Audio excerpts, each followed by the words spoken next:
নমস্কার। আবার বহুদিন পরে আপনাদের সামনে উপস্থিত হলাম। আপনারা দেখছেন নিউজম্যান নিহার, আর আপনাদের সঙ্গে আমি আছি নিহার রঞ্জন চাকি। আজকে আমাদের বিষয় বনভূমি না পর্যটন।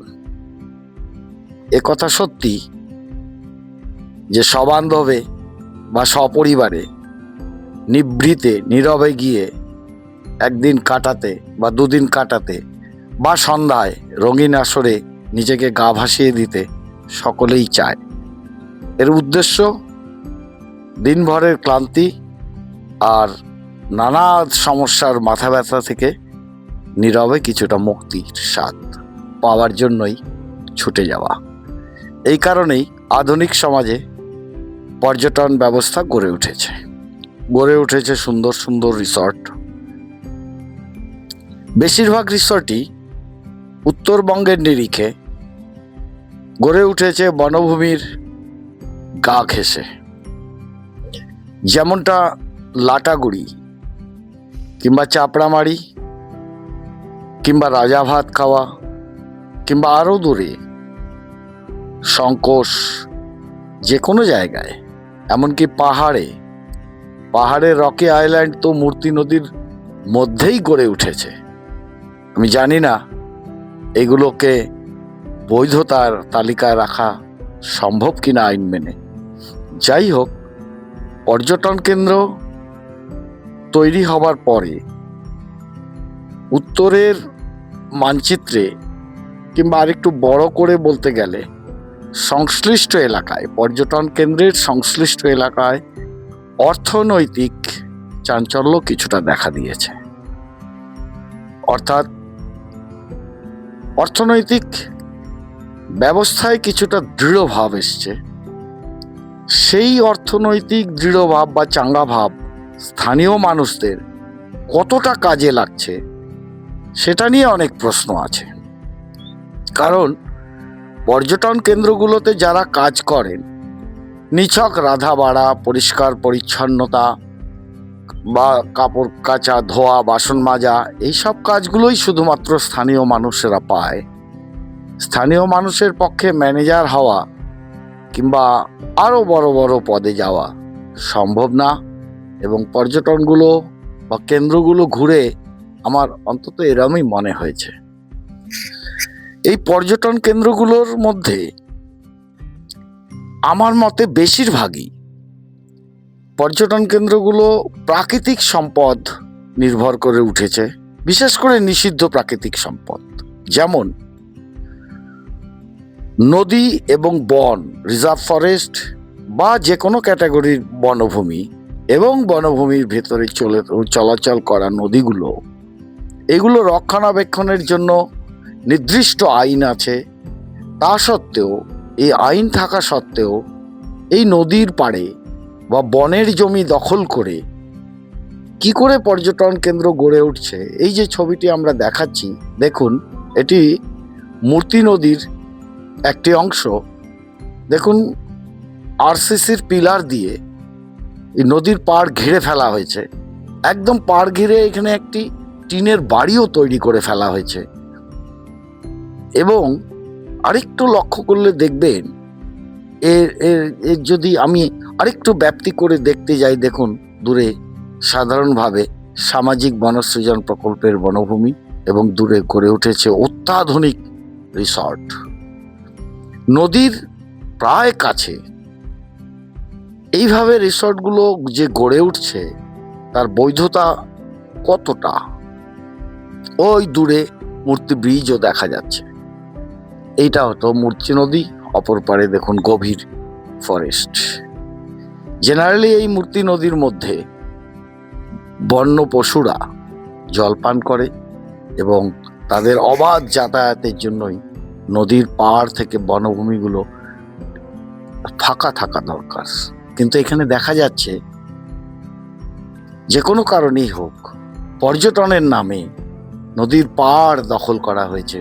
এই যে বিস্তীর্ণ আরসিসির পিলার লাগিয়ে দেওয়া হয়েছে, আমার তো মনে হয় এতে বনভূমিতে বিশেষ করে হাতি বা এই ধরনের পশুদের চলাচলে খুবই অসুবিধার সৃষ্টি করে।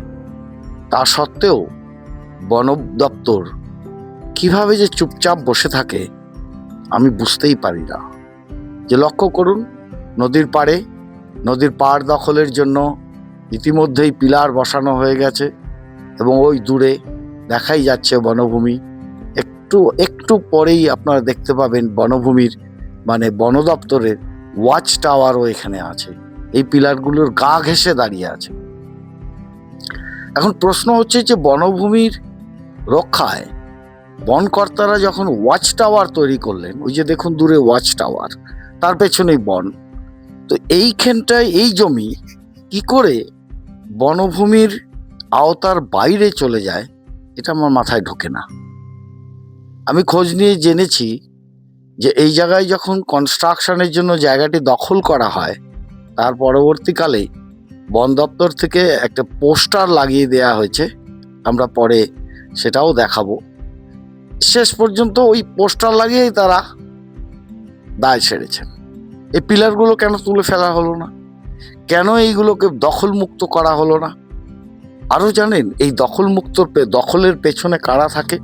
সব সময় ক্ষমতাসীন রাজনৈতিক দলগুলোর কিছু পোষ্য, বলতে যা বোঝায় মাসলম্যান, পেশিধারী মানুষ, তারাই এগুলো দখল করে বড় বড় সংস্থার হাতে তুলে দেয়।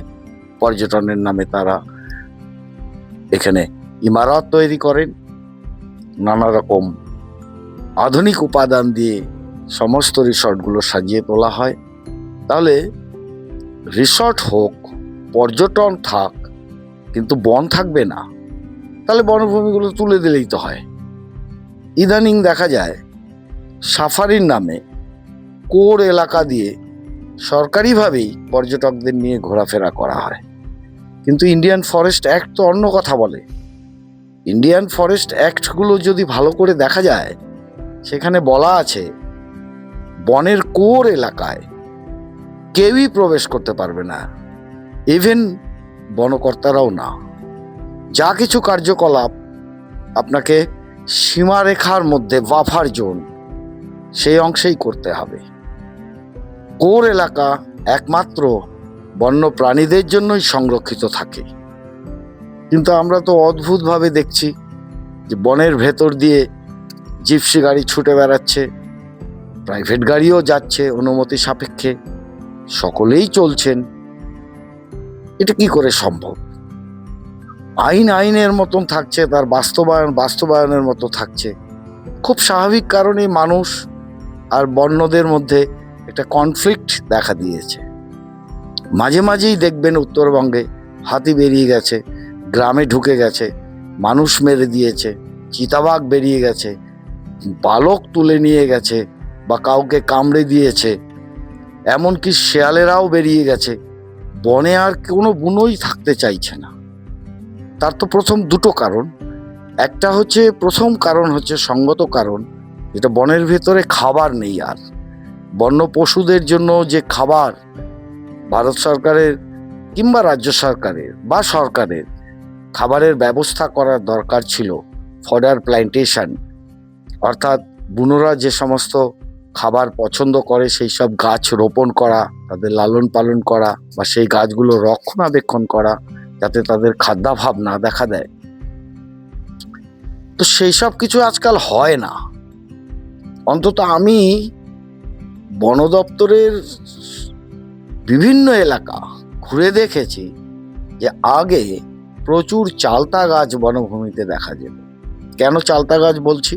এর উদাহরণের কারণ হচ্ছে, হাতিরা যখন গর্ভবতী হতে শুরু করে বা তাদের যখন প্রক্রিয়া চলে, তখন টক জাতীয় জিনিস তাদের খুব প্রয়োজন হয় এবং সেক্ষেত্রে তারা চালতা প্রচণ্ড পরিমাণে পছন্দ করে। তো আজকাল আর চালতা গাছই তো দেখা যায় না। ডুয়ার্সের এক জায়গায় আমরা চালতা বন দেখে এসেছি, কিন্তু সেখানে চালতা গাছ সামান্যই ছিল, সেটা ওদলাবাড়ির কাছে। যাই হোক, যে কথা বলছিলাম, বনের পশুরা আজকে খাবার সংকটে ভুগছে অস্তিত্বের সংকটে। কারণ এই যে পর্যটনের নামে বনভূমি দখল হয়ে যাচ্ছে। বনভূমি দখল এই অর্থে বলছি, বনের জায়গা তো যাচ্ছেই, শুধু তাই নয়, বনের গা ঘেঁষে আলোকসজ্জা চলছে, বাদ্যযন্ত্র চলছে, ডিজে বাজানো হচ্ছে, এইগুলো তাদের জন্য খুব ক্ষতিকারক।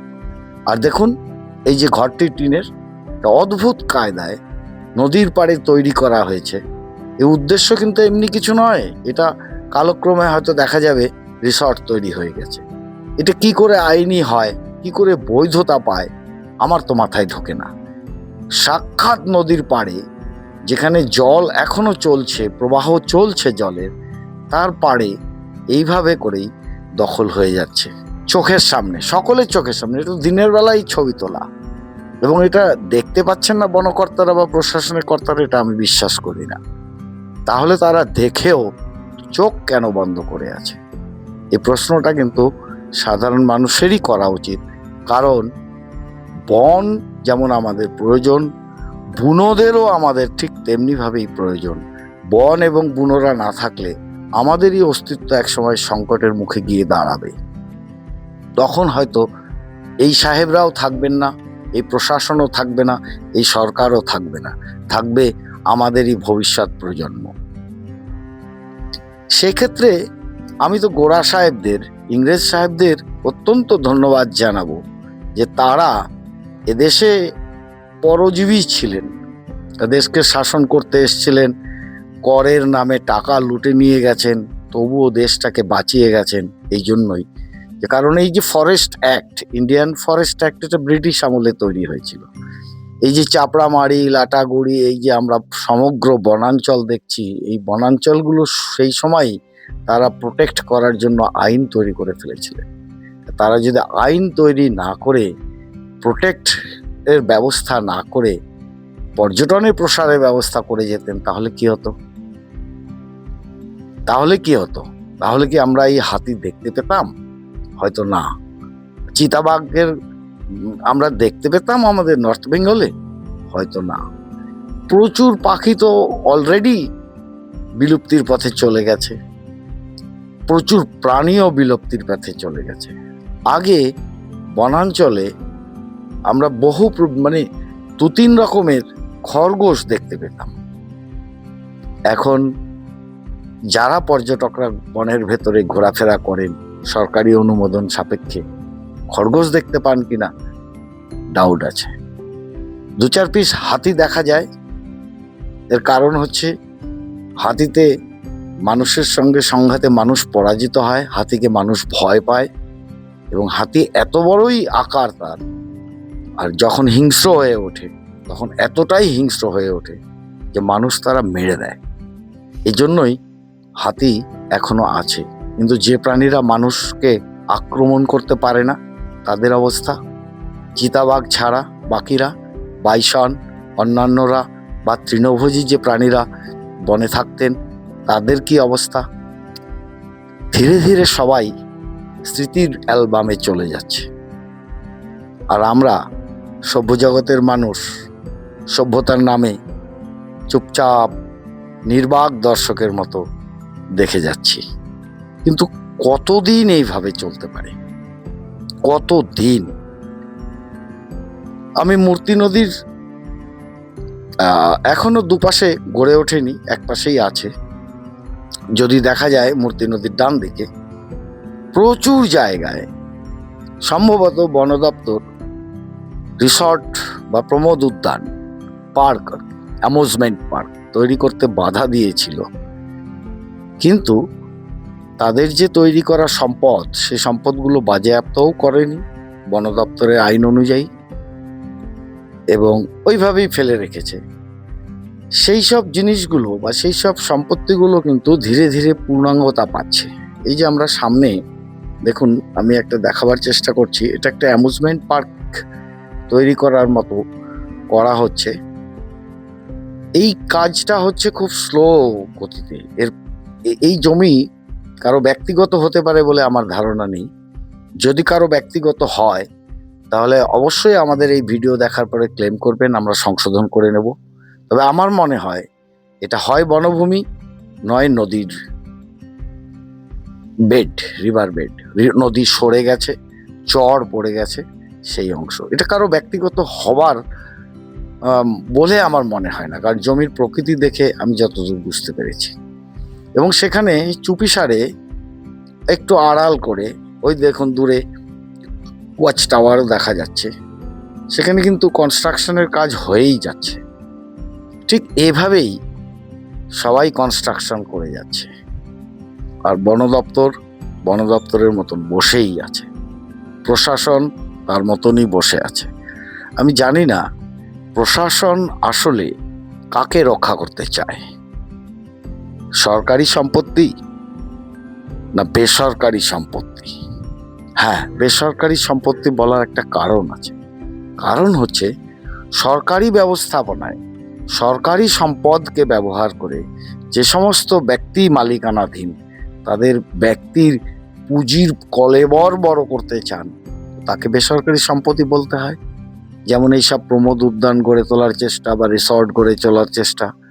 রিসর্ট নিশ্চয়ই হতে পারে, লাটাগুড়ি বাজারের উপর দিয়ে অনেক রিসর্ট আছে বন থেকে অনেক দূরে, এবং সেক্ষেত্রে বনের ভেতরে কিছুটা ট্যুর করার জন্য যে প্যাকেজ ব্যবস্থা আছে, হ্যাঁ সেটাও থাকতে পারে। সেই বলে বনের গা ঘেঁষে রিসর্ট তৈরি করতে হবে এবং সেই রিসর্টকে অনুমোদন দেওয়া হবে, তাহলে বনের কি হবে? এই প্রশ্নটা আমার মনে হয় যারা আমরা নিজেদেরকে বন্যপ্রেমী বলে দাবি করি, বিভিন্ন এলাকায় দেখবেন বন্যপ্রেমী হিসেবে অনেকেই নিজেকে দাবি করে, কিন্তু তারা এই ধরনের অবৈধ কাজকর্মের প্রতিবাদ যে খুব একটা করে না, তার প্রমাণ হচ্ছে এই কাজকর্মগুলো মাথা উঁচু করে এগিয়ে যাচ্ছে। এবং এইসব কাজকর্ম নিয়ে বেশ কিছুদিন আগে গাজলডোবা বা ভোরের আলোর আশপাশে প্রশাসন অভিযান চালিয়েছিল। তাতে দেখা গেছে বেশিরভাগ রিসর্ট সরকারি খাস জমিতে নতুবা কৃষি জমিতে গড়ে উঠেছে। কিছুটা ব্যবস্থাও প্রশাসন নিয়েছিল, কিন্তু ওই পর্যন্তই। অর্থাৎ আমরা সরকার কিংবা সাধারণ মানুষ সবাই কিন্তু নিজেদের স্বার্থে সরকারি সম্পত্তি ব্যবহার করে প্রাকৃতিক সম্পদকে বিপদের মুখে ফেলে দিতে একেবারেই ওস্তাদ। কারণ এ নিয়ে কোনো আন্দোলন নেই, তো সরকারের বিরোধিতা নেই, সরকারকে নীতি পালন করতে বাধ্য করার কোনো আন্দোলন নেই। ইন্ডিয়ান ফরেস্ট অ্যাক্ট অনুযায়ী যদি সরকার চলতেন, তাহলে এই রিসর্টগুলো, এই পর্যটন কেন্দ্রগুলো এই বনভূমির গা ঘেঁষে দাঁড়িয়ে থাকতে পারতো না। তার মানে সরকারও এগুলো দেখেন না। তো তাহলে বনভূমি থাকবে না পর্যটন থাকবে? পর্যটনে অর্থনৈতিক বিকাশ অবশ্যই আছে, তাতে স্থানীয়দের কতটা লাভ হচ্ছে না হচ্ছে সেটার থেকে বড় কথা যে হ্যাঁ প্রচুর মানুষের রোজগার হচ্ছে, সে রোজগারের লাভ লোকসান কে কতটা পাচ্ছে তার থেকে বড় কথা লোকসান হচ্ছে। স্থানীয় মানুষ পাচ্ছেন না, বাইরের মানুষ পাচ্ছেন, বা যাই হোক দেশের মানুষই পাচ্ছেন। কিন্তু দেশের বনভূমির কি হবে? এই বনের হাতিদের কি হবে? বনের চিতাদের কি হবে? ধনেশ পাখিদের কি হবে? খরগোশরা কোথায়? লেপার্ড ক্যাট বলে একটা প্রাণী ছিল, তারা তো প্রায় শেষ। মেঘ চিতা অনেকেই বলতেন, তারা তো শেষ প্রায়। থাকার মধ্যে বনে এখন হাতিরাই আছে, কারণ হাতিদের সঙ্গে আমরা পেরে উঠছি না, মানুষ পেরে উঠছে না। গন্ডারও প্রায় ভয়ে ভয়ে জীবনযাপন করছে, যে কোনো সময় চোরা শিকারীরা তাদের শিকার করে ফেলতে পারে। তাহলে আগামী দিনে আমরা ভবিষ্যৎ প্রজন্মের জন্য কি রেখে যাব? পর্যটন কেন্দ্র আর শুকনো কাঠের কিছু জঙ্গল, তাতে বন্য প্রাণ বলে কিছুই থাকবে না, দু চারটা পিঁপড়ে ছাড়া? নাকি বনভূমিকে আমরা রক্ষা করে যাব ভবিষ্যৎ প্রজন্মের জন্য? যদি রক্ষা করতেই হয় তাহলে এখনই আমাদেরকে, অর্থাৎ সরকারকে, কঠোর পদক্ষেপ গ্রহণ করতে হবে। অন্যথায় এই বনভূমি কিন্তু বনবাসের নামে হারিয়ে যাবে। নমস্কার, আপনাদের কেমন লাগলো আজকের এই ছোট্ট প্রতিবেদন? যদি কমেন্ট করে জানান আমি খুশি হব। উপস্থাপনায় যদি কোনো ভুলভ্রান্তি ঘটে থাকে তা যদি ধরিয়ে দেন তাহলে গর্বিত হব, কারণ মনে করব আমার এই প্রচেষ্টা, ক্ষুদ্র প্রচেষ্টা আপনি মন দিয়ে শুনেছেন। আশা করি আপনাদের উৎসাহের পরিপ্রেক্ষিতে আমিও উৎসাহিত হব, এগিয়ে যাব, চেষ্টা করব এই জাতীয় বিভিন্ন রকম যে অন্যায়, সামাজিক অন্যায়, সেগুলো তুলে ধরার, যদি আপনারা পাশে থাকেন। নমস্কার, আজকের মতন বিদায় নিচ্ছি। কেমন লাগলো কমেন্ট করে জানাবেন। ভালো থাকবেন।